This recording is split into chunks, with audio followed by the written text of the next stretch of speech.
But we begin with a game about the fast-paced world of drift racing. It's the sport of the future, you know. Here's Tokyo Xtreme Drift Racer 2.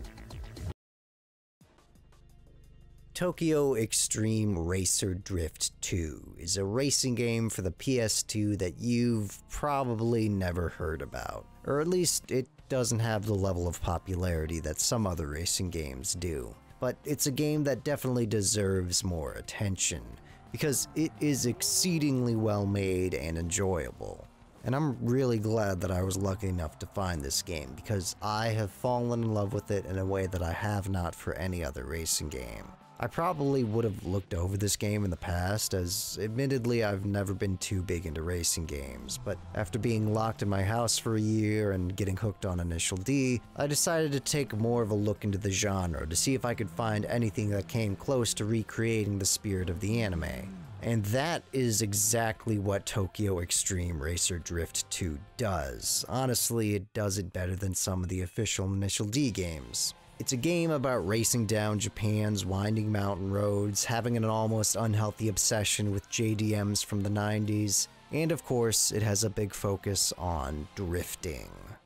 Now, this game is a spin-off to a fairly long-running series of Japanese street racing games. The main series of games is Shotoku Battle, a series which primarily focuses on street racing through Tokyo's highway systems and are very much inspired by Wangan Midnight, and were localized in North America as Tokyo Xtreme Racer. Eventually, a spin-off to Shotoku was developed which instead focused on toge racing and was named Kaido Battle, and was then localized as Tokyo Xtreme Racer Drift. Now, Tokyo Xtreme Racer Drift 2 is not actually the sequel to this game. The real sequel, Kaido Battle 2 Chain Reaction, was never actually released in North America, but was published in Europe as Kaido Racer.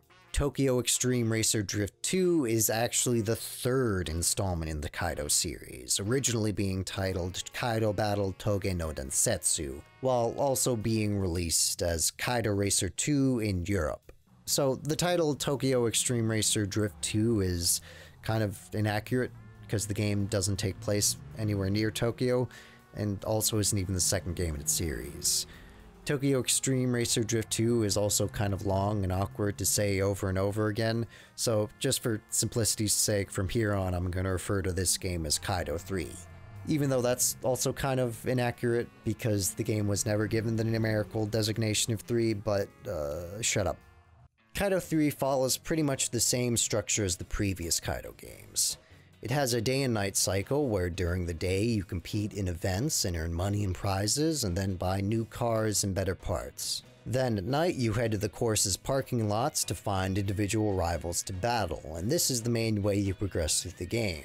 Defeating one rival will cause new rivals to appear, and once you've defeated enough rivals on a certain course, then the boss of that course will appear, which in Kaido is called a slasher. Once you beat them, you'll be able to move on to the next stage of courses.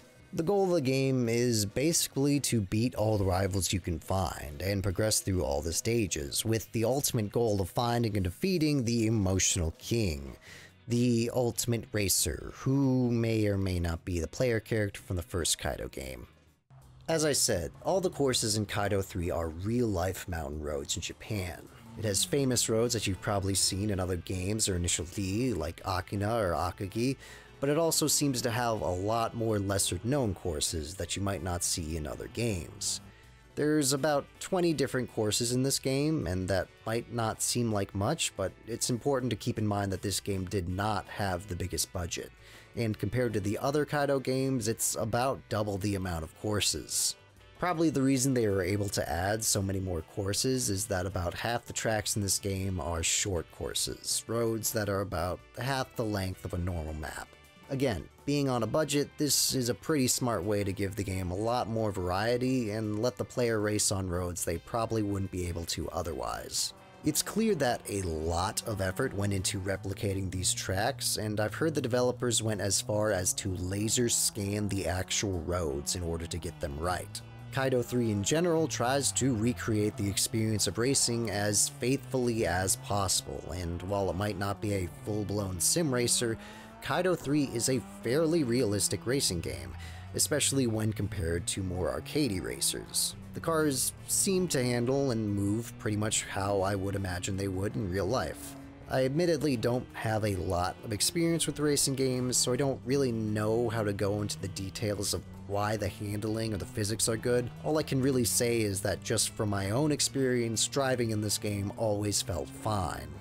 Also, just like in real life, a big part of the game is tuning your car properly. It's amazingly in-depth how much you can tune and customize your car, honestly being comparable to some modern racers. You're able to adjust almost every aspect of your car, from basic things like its suspension or its gearing to being able to go as far as to adjust your car's CPU settings. The amount of realism in Kaido 3 makes it a little more difficult and have a bit more of a learning curve than some racing games. It doesn't give you too much in-game direction with these things, so there's a lot of trial and error involved in figuring out how to properly tune and drive your car, as well as figuring out how to race on the roads themselves. Being mountain roads means the courses all have lots of corners and curves, and they're also public roads that were never originally built for racing. All the roads are very technical, and half the time the real challenge feels like just making it down them. It's very challenging and a little aggravating starting out, but once you figure out how to do things, it is incredibly satisfying, and you feel like a racing legend when you are driving down these roads well. I feel like the roads almost are meant to force the player to slow down and actually learn how to drive properly. Just by playing this game, I feel like I got a basic grasp on some real-life racing technique and strategy. The game really makes me feel like I can endlessly improve upon my driving, and a big reason I keep coming back to Kaido 3 is because I want to keep getting better and better at it.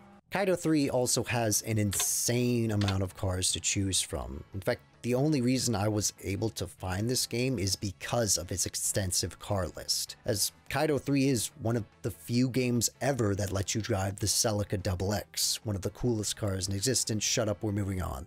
The game has over 200 different cars you can drive, but they are also almost exclusively JDMs. It only really has about a dozen cars that weren't made in Japan. So it's very much aimed at sicko freaks like me who don't know anything about cars other than JDMs. And within the realm of JDMs, its list is beyond exhaustive. It's honestly not too much of a stretch to say that this game has pretty much every car made in Japan from between 1980 to 2005. It has all the classics you know and love, but it also has tons of obscure cars you almost rarely see in any other game. What's even better is that almost every car feels like it's viable to race with. I don't know if it was intended or not, but because the roads have so many corners, having a high-powered car isn't as much of an advantage as it would be in another game.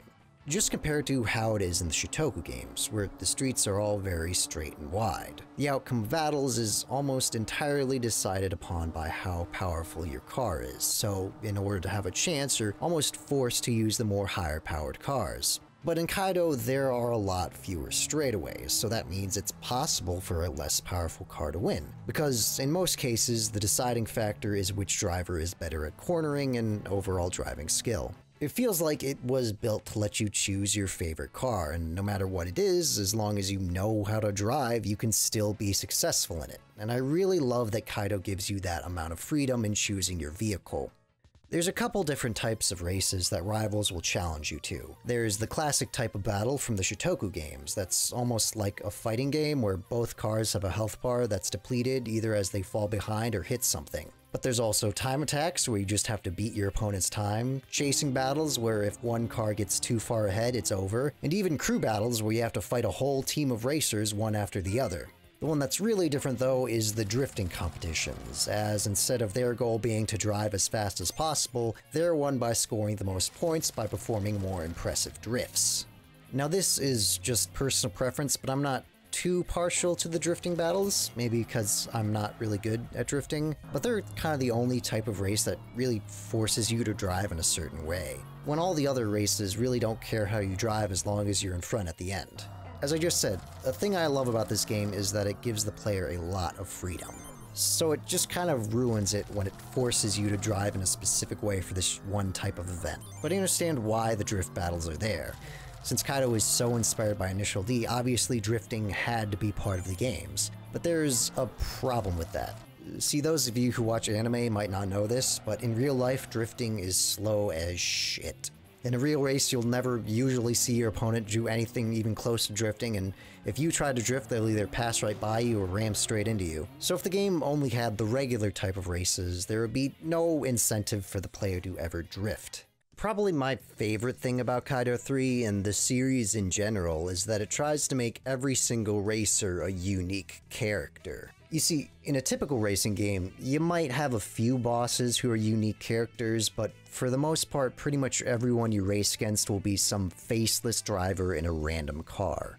But in Kaido 3, every single rival has their own name, personality, and even a short backstory written for them. And this is a crazy amount of detail to put in because there is over 350 rivals in this game. But it's really fantastic that they put in the effort to do this because it really makes every race feel distinct and the whole game feel much more memorable and engaging. They go as far as to give the racers different driving styles. There are some rivals that are so aggressive they will ram into you every chance they get, but there are others that are so polite they will swerve to avoid your car. There's some that when you get ahead of them, they will just completely give up.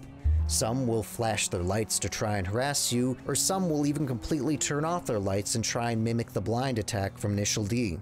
There's even this like pseudo-online element in the game, where there's this virtual message board where like every single racer will post stuff, and some will even like email the player directly. Sometimes the player is able to get some useful info from this, but for the most part, it's just a really fun addition to the game that adds a ton of flavor text that helps add to the personality of every racer, and the player even gets to interact with it a few times.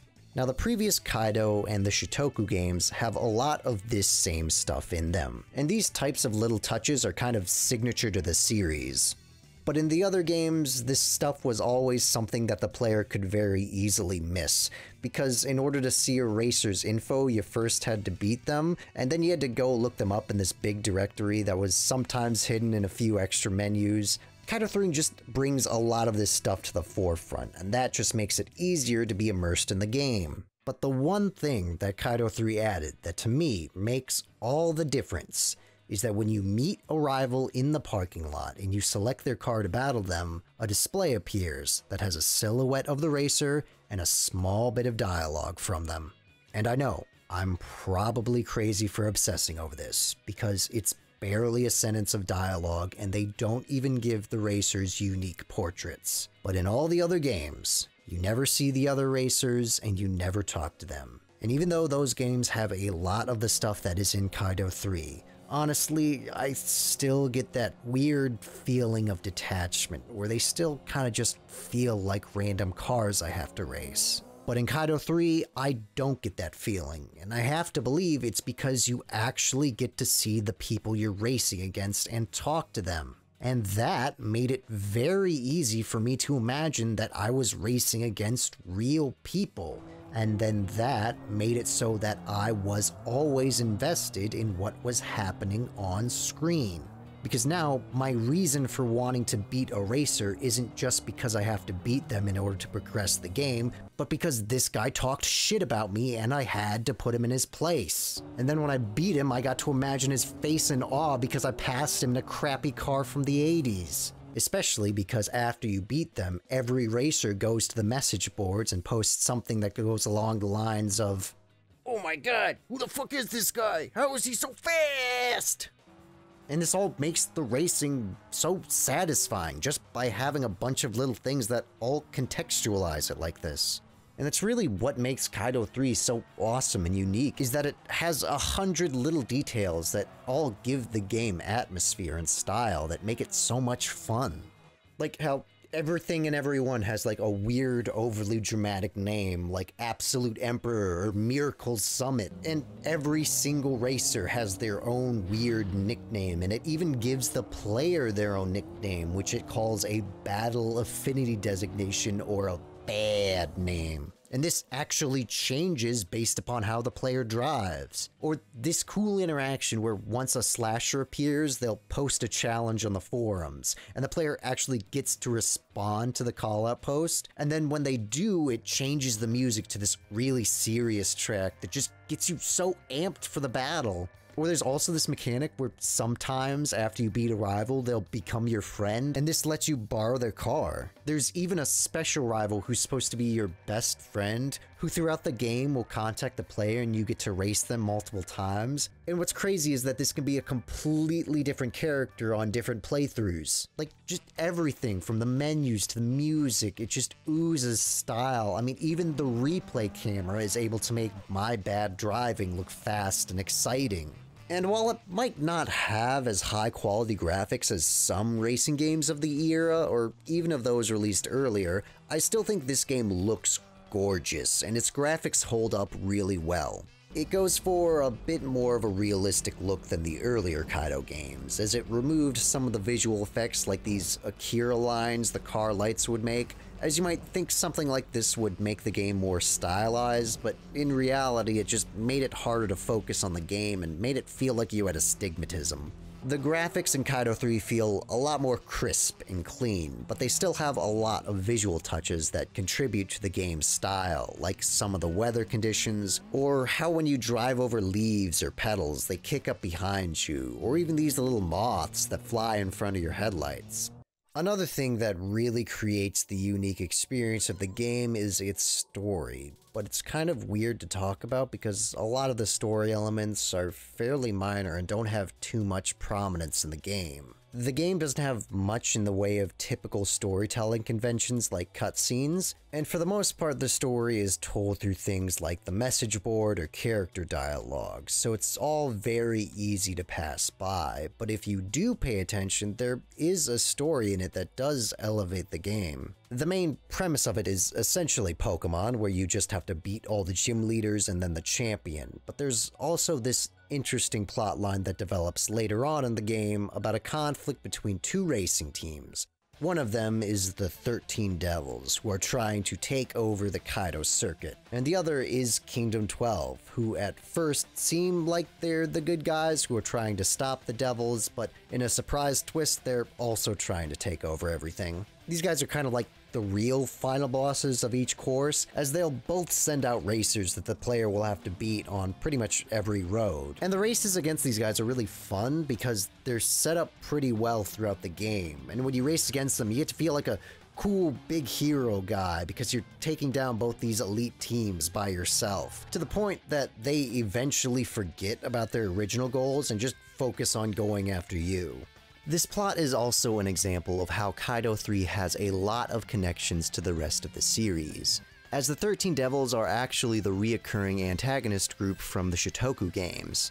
In fact, almost every racer in Kaido 3 is making a reappearance from either an earlier Kaido or Shotoku game, and it's really neat because you wouldn't expect these games to have this sort of continuity to them, but the fact that they do is another thing that makes the game feel alive. Kaido 3 in particular feels like a gigantic celebration of the series, and almost feels like it was supposed to be this high point for it to end on. And it all culminates in the final races being against the final secret rival in Kaido 2, fucking Bunta from Initial D, the leader of Kingdom 12, who is the final boss of the first Kaido game, and is also just the president of the company who developed the game, because fuck it, why not? Then the leader of the 13 Devils, who is almost always the final boss in the Shotoku games, and of course the final boss, the Emotional King, who is the player character from the first Kaido game. And this is it's just fucking cool and good and great, and I love it, and I love everything about this game. And it's sad that this game does not get more attention, or at least get recognized for being as good as it is. Like, when it was released, it was reviewed pretty poorly. Like, all the reviews complained about pretty much the same things, that the driving was bad or that they couldn't control it right. And as I've already said, the driving in this game is fine. It's just you have to learn how to do it properly. But game journalists don't really want to put effort into anything. That's why they pursued a career where they can play video games all day. But you know, that's fucking everyone nowadays. I'm not gonna cast the first stone. I just think it's crazy how you really can't find anyone talking about this game, so that's why I'm here, talking about it. If you're into any of the stuff this game's about, like racing or Initial D, or if for some reason any of the stuff I've said sounded intriguing, then I can't recommend enough that you try Tokyo Xtreme Drift Racer, Kaido 2. Just play the game, it's good. Fuck, what do you want from me? Get out of here.